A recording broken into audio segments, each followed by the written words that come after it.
Present ન્યૂઝમાં આપનું સ્વાગત છે। હું છું આપની સાથે કૃપાલી પરમાર। વાત કરીએ આજના મુખ્ય સમાચાર। હોળી પૂર્વે વડોદરા ગ્રામ્ય ક્રાઇમ બ્રાન્ચનો દારૂ પર પ્રહાર, કરજણ પાસે પિકઅપ સાથે જથ્થો ઝડપાયો। હોળી ધૂળેટી તહેવારને ધ્યાનમાં રાખી વડોદરા ગ્રામ્ય ક્રાઇમ બ્રાન્ચે કરજણ ભરથાણા ટોલ નાકા વિસ્તારમાં ચેકિંગ દરમિયાન મહિન્દ્રા પિકઅપ ગાડીમાંથી વિદેશી દારૂનો મોટો જથ્થો ઝડપી પાડ્યો હતો। દારૂ વડોદરા કરજણ માર્ગે ભરૂચ તરફ લઈ જવાતો હતો, જેને દેથાણ ગામ પાસે રોકી કાર્યવાહી કરવામાં આવી હતી।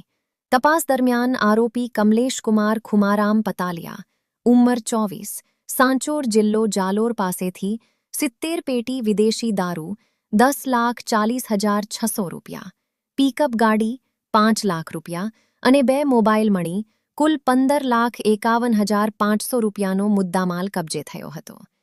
પોલીસે પ્રોહિબિશન એક્ટ હેઠળ ગુનો નોંધી વધુ તપાસ શરૂ કરી છે અને પુરવઠા સાંકળ સુધી પહોંચવા તજવીજ હાથ ધરી છે।